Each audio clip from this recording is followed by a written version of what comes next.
प्रकृति ने शांत बादलों और पहाड़ियों के साथ एक सुंदर दुनिया बनाई है। रांगांव के शांत पर्वतों के बीच वर्ष 2020 में न्यूबू न्यगम यर्को की स्थापना की गई थी। न्यूबू अर्थात पुजारी, न्यगम अर्थात बुद्धिमान या ज्ञानवान होता है। यर्को का अर्थ है शिक्षण संस्थान या विद्यालय। यह विद्यालय पारंपरिक और आधुनिक शिक्षण पद्धतियों का समन्वय है जो प्राचीन गुरुकुल प्रणाली के समान है। यहाँ छात्रों को हर प्रकार का ज्ञान दिया जाता है। पारंपरिक ज्ञान प्रणाली के साथ साथ देशज परिधान पहनने और अनुशासन में चलने की शिक्षा दी जाती है। जरको नमदोंग अर्थात पारंपरिक भवन प्रणाली में निर्मित यहाँ पर भवन हैं। छात्रों में देशभक्ति की भावना जागृत करने के लिए देशभक्ति गीत और राष्ट्रगान भी यहाँ पर सिखाए जाते हैं। हर शिक्षण गतिविधि कक्षा अनुसूची में शामिल है, लेकिन एक विशेष रूप से प्रकृति को समझने और जंगल में रहने की शिक्षा देने के लिए भी निर्धारित है। गुरुकुल के प्रधानाचार्य ने छात्रों को जंगल में प्रकृति के साथ सामंजस्य स्थापित करने की आगामी कक्षाओं के बारे में बताया। प्रधानाचार्य छात्रों को जंगल की ओर 2 दिवसीय कक्षाओं के लिए आवश्यक सामग्री के साथ प्रस्थान करते हैं। छात्र धीरे धीरे पहाड़ी के ऊपर कक्षा के लिए उपयुक्त स्थान की ओर बढ़ते हैं।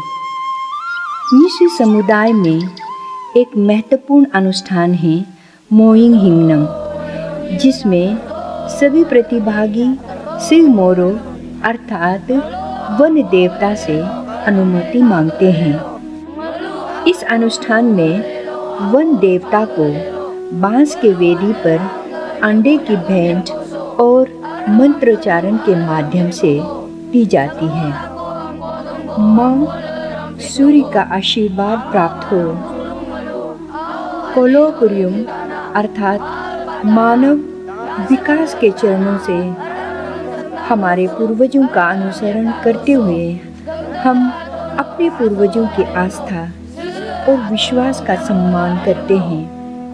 हम रांगांव के न्यूबू न्यगम यर्को से हैं। हम यर्को में रहते हैं और यर्को में ही सोते हैं। हम विद्यार्थी हैं। हम आधुनिक ज्ञान और विभिन्न पाठ्यक्रमों से हम सीख रहे हैं। हम पढ़ते हुए बच्चे हैं। हम आपके जंगल में प्रवेश करेंगे। आपके जंगल से ताज़ा और जैविक सब्जियां लेंगे। हम आपके जंगल के उत्पादों को काटेंगे। विभिन्न खाद्य उत्पादन खाएंगे। हम आपके जंगल में सोएंगे, रहेंगे। मोइंग अनुष्ठान संपन्न करने के बाद जंगल के देवताओं को प्रार्थना के बाद वे जंगल में प्रवेश करते हैं। जंगल में पहुंचकर प्रधानाचार्यों ने छात्रों से जानना चाहा पेड़ों का नाम। छात्रों ने उन पेड़ों का नाम बताया। करा वो पेड़ का नाम है जिसे कैस्टेनिया ट्री भी कहते हैं। यह अनुष्ठान के समय उपयोग किया जाता है। शिक्षक ने बताया करा का उपयोग शिकार और युद्ध के लिए भाला बनाने में भी किया जाता था। अब इस पेड़ को काटने से रोकने के लिए एक निषेध चिन्ह लगा रहा हूँ। इस भाषा के शिक्षक ने यरफू अर्थात कोम्ब्रेटम कोंची पेटलम वृक्ष की धार्मिक महत्ता को समझाई और उन्होंने बताया यारपू वृक्ष की यह चाल है इस वृक्ष का नाम यारफू है। इसकी छाल का उपयोग सांग और अन्य अनुष्ठानों में किया जाता है।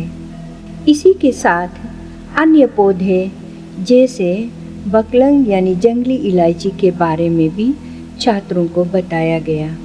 बकलंग, तालंग अर्थात लाल अदरक, लिली का वृक्ष, इन सब पेड़ों के बारे में शिक्षक ने छात्रों को विस्तार से बताएं। इसी के साथ में फूल, बेला, उन सब के फलों के नाम भी बारी बारी से जो जंगल में पाए जाते हैं उसके संबंध में विस्तार से बताई गई। ओक अर्थात हल्दी पौधे का पत्ता के संबंध में बताते हुए निशी शिक्षक ने कहा, इसे ख्याकम कहते हैं। ख्याकम पत्ता का महत्व को समझाते हुए निशी शिक्षक बताते हैं, हिलो रमलो अर्थात पूजा अनुष्ठान में इसके महत्व है। आगे वे बताते हैं कि निशी के पूर्वजों की पहेलियों में वह लड़का जो जंगल में भूख से रो रहा है कौन है। इसका मतलब है कि घास यानी पासर नामक घास, ये एक प्रकार की जंगली घास होती है जिसके पत्तों पर तेज धार होती है, जिसे कार्डोडोरा घास कहते हैं। पेपू हिंगरो यानी यह फलों वाला पौधा है। छिंगपो इससे अलग होता है। शिक्षक लगातार समझा रहे थे कि ये न्यबू तालंग यानी लाल अदरक है। नायो अर्थात नींबू का पौधा है। इस पौधे पर फल उगता है। मैंने इसे पौधे से लिया है। ये जंगली नींबू है। पौधों और फलों की पहचान करने के बाद प्रधानाचार्य और छात्र अगली कक्षा के लिए आगे बढ़ गए।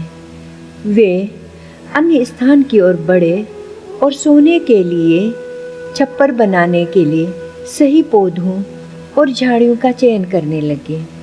छात्रों ने पेड़ों की जड़ों से रस्सी इकट्ठा करते हुए और यहाँ तक कि बजी जंपिंग करते हुए काफ़ी आनंद लिया। आवश्यक सामग्रियों के संग्रह के बाद छप्पर बनाने की प्रक्रिया शुरू हुई। छप्पर पूरा होने के बाद प्रधानाचार्य ने पारंपरिक तरीके से आग जलाने के लिए सिखाया। उन्होंने पारंपरिक टांगारी, माचिस जैसे पारंपरिक वस्तु, तल्ला, पेड़ की मुलायम छाल, रापूं, सूखी झाड़ियाँ आदि का उपयोग किया। आग जल गई और छात्रों ने ध्यानपूर्वक इस प्रक्रिया को सीखा। इसके बाद शिक्षक ने भोजन और पीने के लिए छोटे झरने से ताज़ा प्राकृतिक पानी लेने से पहले प्राकृतिक मंत्रों का उच्चारण करना सिखाया। इसके बाद छात्रों ने बांस के बर्तन में ताज़ा प्राकृतिक पानी इकट्ठा किया। छात्रों ने जंगल से खाने योग्य सब्जियों की पहचान की। चावल को बांस की पोपली में आग पर पकाया गया। तब तक छात्र लोकगीतों की कक्षा में भाग लेते रहे और विभिन्न धुनों और पारंपरिक प्रार्थनाओं का अभ्यास किया। प्रधानाचार्य ने जंगल की हर वस्तु का पारंपरिक नाम बताया।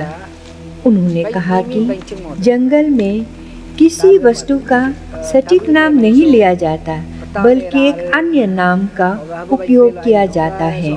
जैसे सांप के लिए मिंगतो, पक्षी के लिए रारियो। ध्यान से सुनो। दासंग या दासंग गा नयंगा प्रयोग पेड़ के लिए किया जाता है, जबकि कुरुप कुल्हारी को संग्रेही कहा जाता है। जंगली घास और तारों से ढके पत्थर को चूने की सलाह नहीं दी जाती। मेरा नाम पेचो डंडा है। आज मैं आपको एक लोक कथा सुनाऊंगा। मेरी लोक कथा का विषय है हानियर सिचुआन, पेपर पौधा जिसका वानस्पतिक नाम जेथोक्सिलियम है, का चेहरा क्यों ऐसा होता है। इसी तरह अन्य छात्र कहता है, मेरा नाम पेडुंग दावे है। आज मैं आपको एक लोक कथा सुनाऊंगा। मेरी लोक कथा का विषय है बंदर की आंख में बड़े छेद क्यों होते हैं। इसी तरह ताई विदालिम्फा नामक छात्र कहता है, धन्य हो माँ सूर्य, मैं कक्षा 4 में पढ़ता हूँ। मैं आपको एक लोक कथा सुनाऊंगा। मेरी लोक कथा का विषय है मगरमच्छ और शेर ने दोस्ती कैसे की। लोक कथाओं की कक्षाओं के बाद सभी विद्यार्थियों को रात के खाने के दौरान आचरण करने के नियम समझाए गए। ताज़ा पानी लाकर खाने के लिए उपयोग करना बताया गया। खाने के समय ख्योकम पत्ते से बांस की पोकले में लिपटे हुए एक पके हुए चावल निकलने का पाठ पढ़ाया गया। सभी पकाए गए खाद्य पदार्थों को निकालने के बाद शिक्षक ने भोजन से पहले देवताओं को प्रार्थना अर्पित करने की प्रणाली सिखाई। धन्य हो माँ सूर्य, हम आपकी प्रार्थना करते हैं, आपको ताज़ा भोजन के लिए धन्यवाद देते हैं। हमारा भोजन शुद्ध करे और भोजन के समय हमें बुरी आत्माओं से सुरक्षित रखे। शिक्षक कहते हैं, अब उठो, सोने का समय हो गया है, चलो जाकर सोते हैं। सभी छात्र आपस में बातें करते हुए सोने के लिए चले जाते हैं। अतः सभी अपनी स्वयं बनाई गई हुई छतरीनुमा झोपड़ी में सो गए। अगली सुबह जल्दी उठकर सबसे पहले परम माँ सूर्य को अनुष्ठानिक मंत्रों के साथ प्रार्थना अर्पित की। सुबह के समय विद्यार्थियों ने सूर्य नमस्कार योग का अभ्यास किया। माँ सूर्य से प्रेम करो, 1 2 3 4 5 और 10 11 12। Lebih lengo leke kanu bina tayo rancang tamla lagi tamla lagi। स्थान छोड़ने से पहले प्रातः काल की प्रार्थना और शुद्धि मंत्र के साथ मन को स्वच्छ किया गया। जनजाति विश्वास और परंपरा के अनुसार प्रकृति को विशेष रूप से जंगल के देवी देवताओं को धन्यवाद दिया गया। जंगल के देवता के आशीर्वाद के लिए उन्हें नाराज न होने की प्रार्थना की गई। और अंत में अगले दिन प्रधानाचार्य के साथ सभी उसी मार्ग से वापस लौट चले। सभी बड़े आनंद और खुशी के साथ लौटे।